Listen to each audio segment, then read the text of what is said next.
자, 두 번째 파트는 이겁니다. 자, 의인화. 이 의인화가 성경에서 정말 중요한 거거든요. 성경에서 우리 사람들에게 하나님께서 우리에게 주시는 진리를 의인화를 통해서 매우 많이 알려주십니다.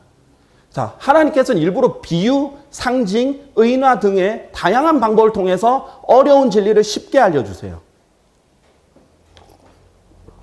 자, 그런데 이 의인화, 하나님께서 주시는 지혜와 계시가 담겨있는 이 의인화를 다 쌍그리 무시하면 어떻게 될까요? 이 지혜와 계시가 다 사라져버립니다. 지금까지 한국어 성경이 이 의인화를 다 살려지지 않았어요. 동물을 사람처럼 표현하지 않았어요. 하나님께서 사람처럼 표현했을 때 똑같이 사람처럼 표현해야 됐는데 의인화를 다 무시해버렸어요. 그래서 너무나 많은 진리가 있는데 다 없어져 버렸어요. 기존의 한국어 성경들이. 예를 들어 보세요. 저 한국어 책에도 의인화는 너무나 당연한 하나의 기법입니다. 자, 여러분이 아시는 시들, 김동명의 파초, 김수영의 복포, 임춘의 공방정, 이런 시들 있죠? 이거는 시고, 이거는 이제 문학이죠. 자, 소설인데. 자, 김동명의 파초 같은 경우는 파초를 의인화해서 자기 자신으로 표현했고요. 김수영의 폭포 같은 경우 폭포를 지성인으로 의인화해서 설명했고요. 자, 이 같은 경우에는 임춘의 공방전 같은 경우에는 돈을 의인화했고요. 그 다음에 설총의 하양계 같은 꽃을 의인화했고요. 임재의 수성지 같은 경우는 마음을 의인화했어요. 아니, 수두룩백백합니다. 아니, 우리나라의 수많은 책들이 의인화라는 기법을 사용해서 어떤 진실과 진리를 나름대로 표현을 하는데 하나님의 책에 그런 기법이 없겠습니까? 문학이라는 건요. 문학이라는 것은 비유와 상징을 통해서 어떤 현상을 전달하려는 거예요. 자, 성경에 그게 없겠어요? 아니, 일반 세상 책도 그 기법을 사용하고 우리나라도 다 의인화를 살려서 표현을 한 책들이 그렇게 많은데 성경은 하지 말라는 건가요? 그런 사람들이 있어요. 어떻게 비둘기한테 그녀라고 하냐? 당나귀한테 그라고 하냐? 우리는 익숙하지 않아. 어색해. 안 맞아. 라고 이상하게 여기는데 근데 그냥 나는 그냥 생소해 정도면 괜찮아요. 당연히 생소하겠죠. 지금까지 읽었던 성경 다 안 살렸으니까 의인화가. 그거는 솔직한 거예요. 근데 그게 아니라 이렇게 하면 안 돼 하면서 조롱을 하는 사람들이 있어요. 그건 선동하는 세력들이 그렇게 하는 거죠. 성경에서 조롱하는 자를 굉장히 부정적으로 말하는데 그 선동하는 세력에 당하지 말라는 거예요. 그 사람들이 조롱하는 대상은 저가 아니에요. 하나님입니다. 하나님이 그분의 책에 의인화를 쓰셨어요. 요 킹제임스 성경이 일부러 의인화를 했어요. 제 역할은 그대로 살렸어요. 저를 조롱하는 게 아니라는 거예요. 하나님을 조롱하게 되는 거예요. 거기에 휩쓸리지 마세요. 그리스도인은 조롱에 초연해져야 돼요. 남이 조롱한다고 그러면 안 되나 보다 이러면 안 돼요. 보통은 이제 조롱에 초연한 사람들이 거리에서 복음도 잘 전해요. 그런데 남이 뭐라고 하는 게 무서운 사람들은 거리에서 복음도 잘 못 전해요. 자, 그리스도인은 욕먹는 게 일상화돼야 돼요. 예수님은 그랬잖아요. 사도들은 그랬잖아요. 비방, 선동, 조롱 이런 것들은 생활이 돼야 돼요. 초연해져야 돼요. 팩트만 보세요.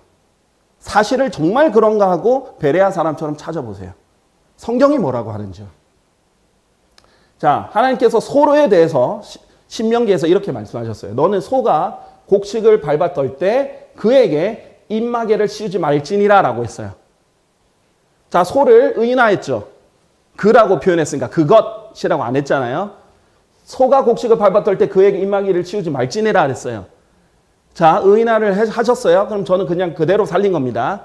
자, 왜 그러셨을까요? 출애굽기에 보면 소나 양이나 이런 재물들을 is로 표현했다가 일부러 갑자기 his, 그의라고 일부러 갑자기 표현합니다. 그렇죠. 동물을 그것이라고 표현할 수 있잖아요. 일부러 하나님께서 의인화를 시킬 때가 있다는 거예요. 그러면 번역자 임무는 그대로 하는 겁니다. 자기 사견을 담으면 안 돼요. 이거 좀 어색한데? 그것. 이러면 사견이 들어가 버리는 거예요. 그렇게 사람이 바꾼 성경을 읽으시겠습니까? 아니면 그냥 성경 있는 그대로를 살린 성경을 읽으시겠습니까? 자, 바울이 분명히 알려줬어요. 신명기 아까 전에 하나님께서 하신 그 말씀을 인용을 해요. 이는 모세 율법 안에 기록되기를 너는 곡식 밟아 떠는 소의 입에 입마개를 씌우지 말지니라 하였기 때문이라. 하나님께서 소들에게 신경 쓰신 것이냐? 아니면 그분께서 전적으로 우리를 위하여 그것을 말씀하신 것이냐? 자, 하나님께서 지금 이 기점으로 보면 한 1500년 전에 신명기가 기록되어 있어요. 1500년 전에 이유도 모르게 소를 의인화해서 글하고 쓴 글이 있어요. 1500년 동안 이스라엘 사람들은 이유를 모르고 그냥 썼어요. 그런데 1500년 뒤에 바울이 이유를 알려줘요. 그거 정말 소 때문에 쓰신 것 같아. 소에게 관심을 두고 신경 쓰시면 글을 쓰실 필요가 없죠. 그렇죠? 소는 글이 필요하지 않는데 우리에게 쓴 거라는 거예요. 자, 의심할 것 없이 이것은 우리를 위하여 기록된 것이라. 밭을 가는 자는 소망으로 밭을 갈아야 하며 소망으로 타작하는 자는 자신의 소망의 동참자가 되어야 하느니라. 성경이 뭐라고 하세요? 일부러 하나님께서 동물을 가지고 우리에게 어떤 교훈을 주고자 한다는 거예요. 우리에게 쓰신 거예요. 자, 이 외에도 너무나 많아요. 인간에게 주시는 수많은 진리와 교훈들이 의인화를 통해서 전달되고 있습니다. 아니, 한국어의 수많은 문학에서도 쓰니 의인화를 왜 성경에서는 절대 안 됩니까? 그건 편향적인 생각이죠. 그렇죠? 성경도 쓰십니다. 하나님이 원래 원조예요. 자, 결국 이 소는 누구를 말하는 거예요? 일꾼이 자신의 삭슬 박는 것을 합당하리라. 하나님의 일꾼을 위해서 쓰신 거예요. 자, 하나님의 일꾼이 하나님의 일을 하는 사람이 열심히 일하면서 먹지도 못하냐? 당연히 자기가 한 만큼 먹어야지. 복음을 전하는 사람은 복음으로 살아야 되고 하나님 일을 하면 하나님 일을 한 것으로 먹고 살 수 있어야지 라고 보여주려고 아무 이유 없이 1500년 전에 기록했다가 1500년 뒤에 바울을 통해서 알려주신 거예요. 사실 우리를 위해서였다. 그렇죠? 자, 수나기, 나귀도 마찬가지입니다. 이는 사람이 야생 나귀의 새끼 수컷처럼 태어났는데도 사람을 뭐에 비유했어요, 욥이? 야생 나귀의 새끼 수컷처럼 태어난다. 무의미한 사람이 지혜로워지려고 하기 때문이라 라고 했어요. 자, 근데 출애굽기 13장 13절에 뭐라고 하냐면 이 나귀를 원래 그것이라고 했어요.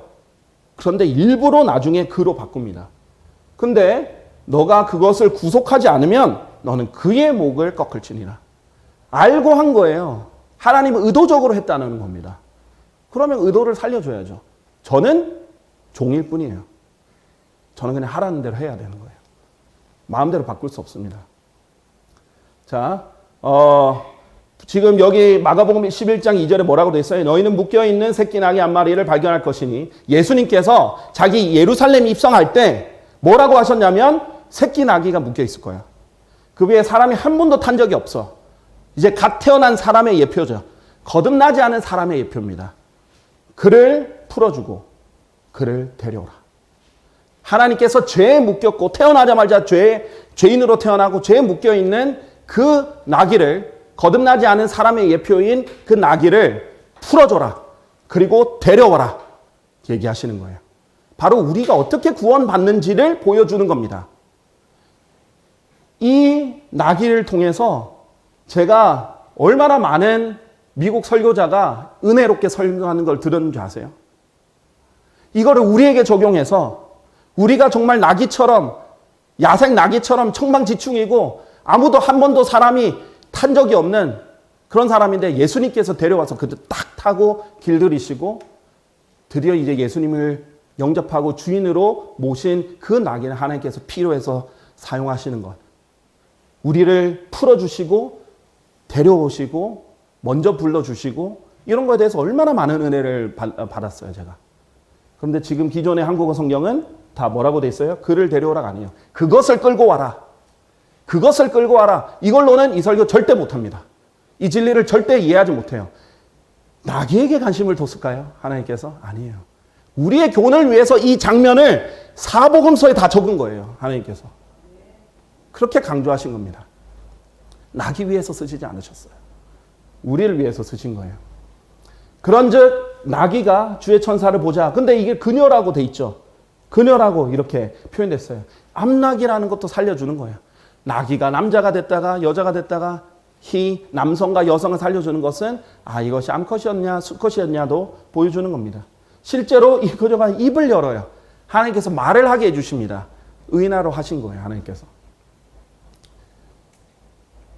자, 다음 동물은 개예요. 개 친숙하죠? 우리에게도 친숙하고 성경에도 자주 나와요. 개는 그 자신의 토사물로 다시 돌이켰으며 했을 때 his own vomit. 그예요. 그것이 아닙니다. 자, 개를 남자로 표현을 했어요. 하나님께서 개는 계속 남자로 표현하세요. 그리고 거짓 예언자들을 개로 표현을 합니다. 자, 파수꾼들인데 눈먼 파수꾼들. 이게 종교 지도자인데 잘못된 종교 지도자를 개들이라고 표현하세요. 하나님께서 이 잘못된 파수꾼과 잘못된 예언자, 개들이라고 표현하셨죠.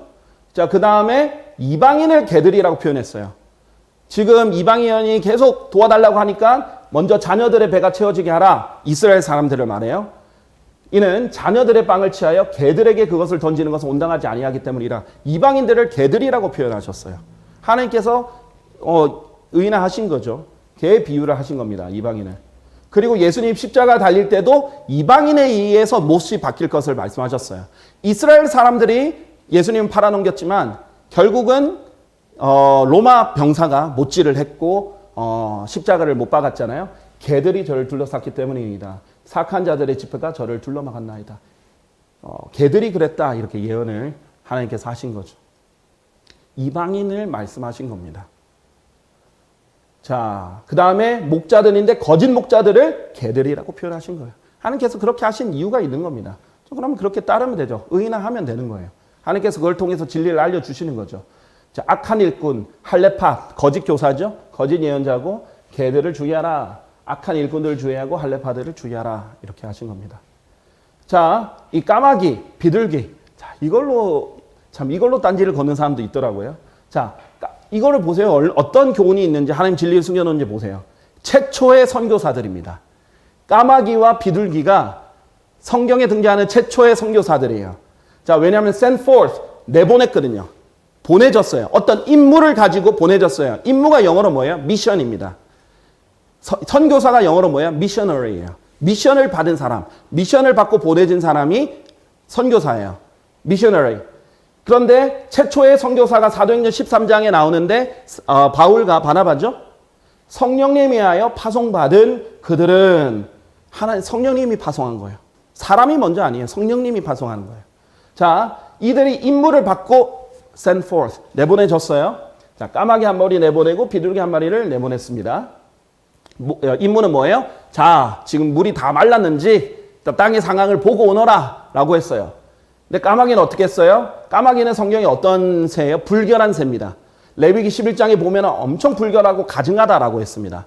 거듭나지 않은 사람의 상징입니다. 자, 이것이 하나님께서 까마귀를 보여주는 거예요. 거듭나지 않았거나 불결하거나 악하거나 이런 것이 까마귀, 검은 새의 연관이 됩니다. 자, 그래서 까마귀는 어떻게 했어요? 임무를 받고 나갔는데 그냥 땅에 이리저리 돌아다니고 절대 안 돌아왔어요. 자기가 원하는, 아마 시체가 많았겠죠. 시체를 쪼아 먹었든지 자기가 원하는 것들을 하지 임무를 완수하지 않았어요. 자, 마치 데마가 임무를 도중에 세상을 사랑하러 떠난 것처럼 임무를 저버린 선교사, 이렇게 역할도 할 수 있겠죠. 어떤 임무를 수행하지 않는, 신실하지 않은 사람이 될 수 있겠죠. 자, 그 다음에 뭐죠? 이 비둘기를 그녀라고 표현했어요. 근데 이 비둘기는 방주 안에 있는 그에게로 되돌아왔어요. 임무를 완수를 했죠. 되돌아왔습니다. 그렇죠? 바울과 바나바도 임무를 완수하고 돌아왔어요. 다시 안티오크로 돌아왔어요. 최초의 선교사들, 성경의 선교사들은 church planter, 교회를 세우는 사람들입니다. 교회를 세우고 나면 다시 본부로 돌아오는 거예요. 다시 원래 자기 지역으로 돌아오는 겁니다. 몇 년 정도 돌다가 돌아오는 게 성경의 선교사죠. 자, 그녀라고 표현을 했습니다. 임무를 완수했어요. 그리고 비둘기는 하얀색이에요. 성경에서 dove, pigeon이 아니에요. dove예요. 우리나라 그 비둘기, 닭둘기들이 아닙니다. 자, 여기 하얀 비둘기를 dove라고 합니다. 자, 하얀 거는 또 좋은 거예요. 성경에서 성령님을 나타내죠. 비둘기처럼. 깨끗한 영이에요. 아까는 더러운 불결한 영이고요. 자, 그런데 잎사귀 하나를 가지고 왔죠. 솔로몬의 아가에 가면 뭐라고 돼 있어요? 누구를 비둘기를 또 그녀라고 해요. 누구를 비유하면서요? 나의 비둘기, 나의 더럽혀지지 아니한 자는 오직 하나뿐이라. 그녀는 바로 예수님의 신부, 교회를 나타냅니다. 깨끗한 순결한 처녀인 신부를 나타내요.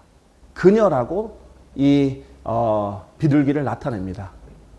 자, 그런데 그거 아세요? 이 교회가 초기에 박해를 받았어요. 자, 박해를 받았더니 어떻게 됐어요? 최초에 강제적으로 파송받은 선교사 말고 아까는 사도행전 13장 파송받은 선교사죠. 강제적으로 선교사들이 발생했는데 교회를 대적하여 심한 박해가 있었는데 그러므로 널리 흩어진 자들이 곳곳마다 다니며 말씀을 선포하였더라. 강제적으로 최초의 선교사들이 간 거예요. 자기 지역 말고 강제로 쫓겨나서 돌아다니면서 말씀을 전하게 된 거예요. 그 교회입니다. 초기 교회예요. 그런 하나님의 이런 영광성을 보여주시는 거예요. 우리는 그걸 통해서 배우면 되죠.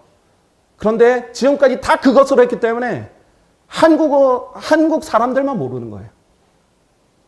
미국 사람들, 필리핀 사람들, 전 세계 유럽 사람들 다 아는 거를 한국 사람만 절대 모릅니다. 100몇 년 동안. 왜? 한국 성경 없었으니까요. 생소한 게 중요한 거 아니잖아요. 정확한 게 중요한 거 아닙니까? 하나님의 말씀 있는 그대로가 중요한 거예요. 자, 우리가 잘 아는 양, 뭐의 예표입니까? 일부러 하나님께서 이시라고도 말했지만은 그의 이렇게 썼잖아요. 뭐의 예표예요? 예수 그리스도의 예표잖아요. 예수님을 보며 이같이 말하니라 세상 죄를 제거하시는 하나님의 어린 양을 보라. 이렇게 했죠. 자, 6월절 어린 양이신 그리스도께서 우리를 위하여 희생하셨기 때문이라. 주 예수 그리스도의 예표예요. 자, 그런데 이 주 예수 그리스도의 예표인 어린 이 양을 하나님께서 누구에게도 적용하시냐면 우리에게도 적용하세요. 하나님의 백성에게도. 당신을 위하여 우리가 온종일 죽임을 당했으며 우리가 도살당할 양들같이 취급되었나이다. 예수님처럼 우리도 양들 취급을 받습니다. 원래 구원받지 않은 사람은 양 취급 안 돼요. 구원받는 사람만 양이 되는 겁니다. 예수님처럼. 그래서 예수님처럼 박해를 받게 돼 있어요. 그렇죠? 자, 결론입니다. 이렇게 말씀하셨어요. 그리스도께서 우리를 사랑하셨던 것 같이 또 우리를 위하여 자신을 감미로운 향미를 내는 제물이자 희생제물로 하나님께 드리신 것 같이 사랑 안에서 살아가라 라고 하나님께서 알려주신 거예요. 하나님께서 몸소 희생하는 사랑을 보여주신 것처럼 우리도 예수님이 양으로서 희생하신 것처럼 우리도 그렇게 서로 희생하면서 사랑하라는 거예요. 그 사랑 안에서 살아가자는 거예요. 하나님께서 이 교훈을 양을 통해서도 주시는 겁니다. 자, 어떨 때 이것을 알 수 있습니까? 이 성별이 의인아가 그대로 살았을 때. 선동당하지 마십시오. 정확하게 성경으로 찾아보십시오. 팩트, 있는 그대로 성경을 믿으시길 바랍니다. 감사합니다.